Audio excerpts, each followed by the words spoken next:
itanim guys, no? Yan. Siyempre, prepare ko na yung paso na yan. Ito dry to kanina.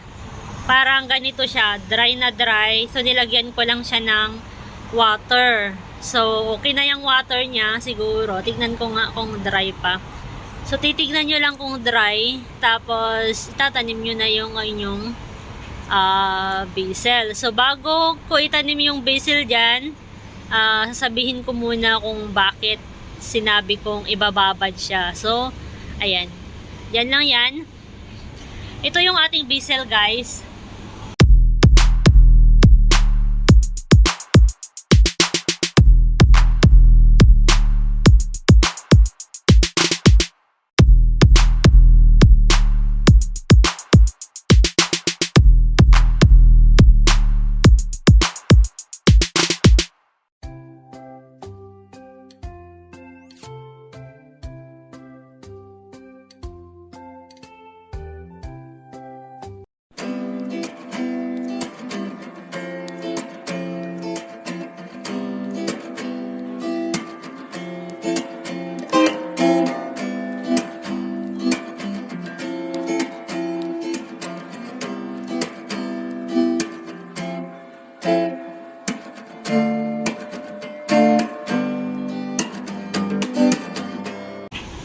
Ayan.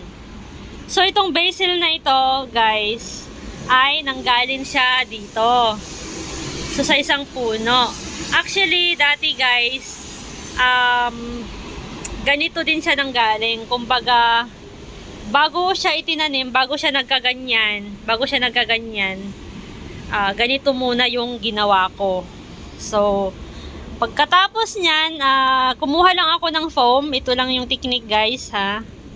Ito pala, guys, baka sinasabi nyo basil, yung sinabi ko kanina, basil to. Ito po yung, itong basil na to na leaves, ito po yung ginagawa nilang pesto sauce. Yan. Sa mga hindi nakakaalam dyan, ito po yung ginagamit nila para sa pesto sauce. Yan. So, ganito lang siya, guys. Pakita ko sa inyo. So, ayan. Ito po ay foam. Ayan, so, tignan nyo, may tubig dyan. Nilagyan ko yan siya ng tubig para nakikita nyo naman siguro yung gamot niya. Ayan. So, yan siya, guys. Yan. So, ganito na yan siya. Pwede na yan siyang itanim kasi talagang sigurado mo talaga na buhay na siya kasi may mga roots na siya. So, yan. At, guys, diba, ganyan siya dati. Tapos, dinransfer ko siya sa paso. Tapos, nung mga nakailang buwan na, ayan na. Yan na siya. August, September, dalawang buwan pa lang, ganyan na siya, Tapos, nakuhaan ko na siya. Ito, tsaka ito. Ganyan siya dati. Sabi ko kanina, ganito yan siya dati, bago siya nagkaganon. So, yan na. Ito din, kinuha ko din siya doon. Parang ito yung nanay nila. Parang anak na to, ganon. So, yan din. Yun. Kumbaga, ito yung bunso. Charot. Ayun. So, pinakita ko naman kanina, guys. May gamot na yan. So, tara, guys. At itanim na natin yung ating basil. So, yan. Kunin lang natin yung ating paso na binutasan. Tawag dyan, nilagyan natin siya ng hole. Ayan.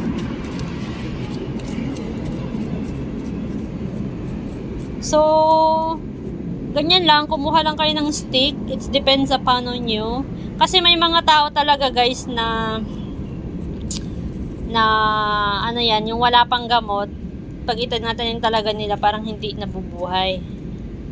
No, ito lang yung technique, guys. Ganun lang yung technique. Ayan. So, yan. Teka. At ipapatayo ko tong camera. So, para hindi madumihan ang kamay nyo, syempre, kung may mga gloves kayo dyan, gamamit kayo ng gloves.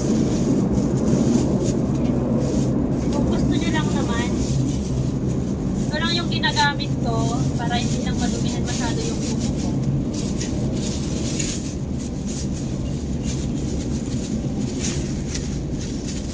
Tapos, lagay Ilagay muna natin yung pang-spray dyan. Yan siya.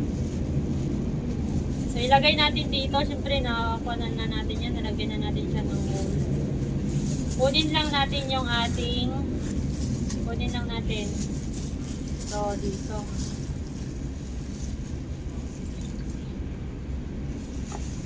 Tapos, dahan-dahan lang guys, baka matanggal yung kanyang kuan, yung kanyang mga roots dyan. So, dahan-dahan nyo lang siyang kunin. Matatanggal yan basta kuan.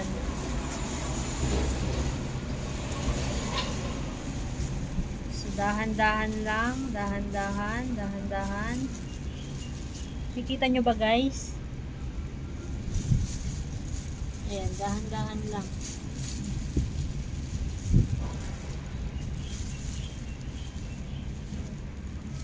Basta wag lang matanggal lahat ng mga roots na nandyan. Kasi, buhay na yan eh. Huwag niyong bunlutin kaagad.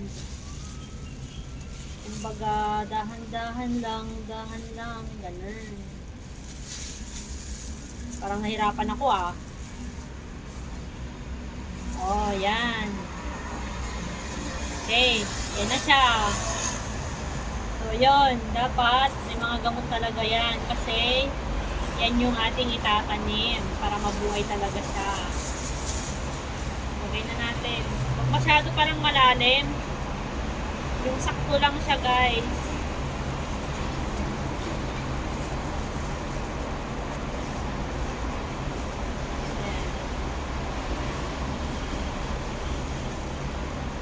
So, i-push nyo lang.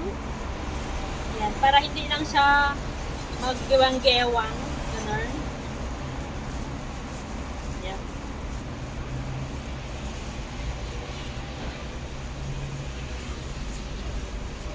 So, may mga tao kasi guys na hindi sila kuan yung kamay nila, parang yung sinasabi nila na yung kamay nila, hindi talaga sila marunong magtanim daw kasi nga, ano yan, mainit ba yung kamay? Yun ba yung tawag nila doon? Ewan ko, basta ganon.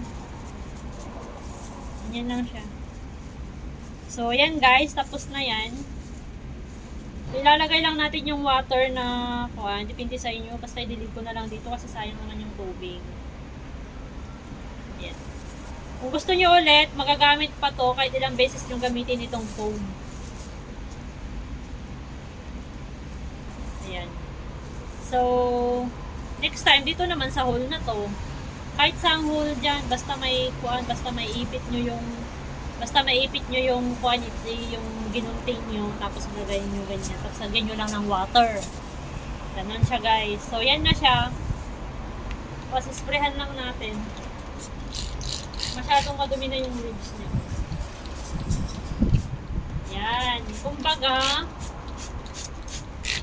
kaya ko to itinuro sa inyo guys kasi mas maganda yung kung ano yung natututunan mo, ituturo mo sa ibang tao, ganon. At least naman, nakuha nila yung ideya na nanggaling sa'yo. Ganon siya. So, yan siya guys. Trust pa na natin yan. Yan, ang galing. So, ayan na siya.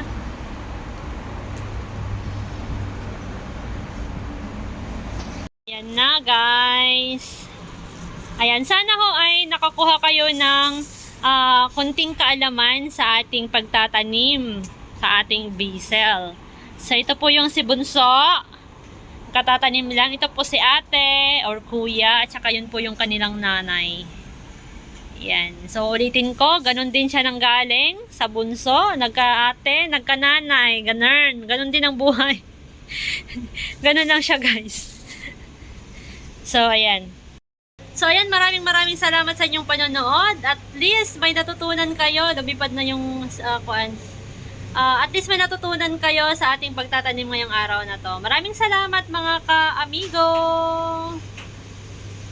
Sa mga hindi pa po nakasubscribe, please subscribe and click the bell button para updated po kayo sa aking mga susunod na video. At wag na wag din po natin kakalimutan i-support po yung aking isa pang channel. Ayan, Tia or Lalabs TV. Thank you po.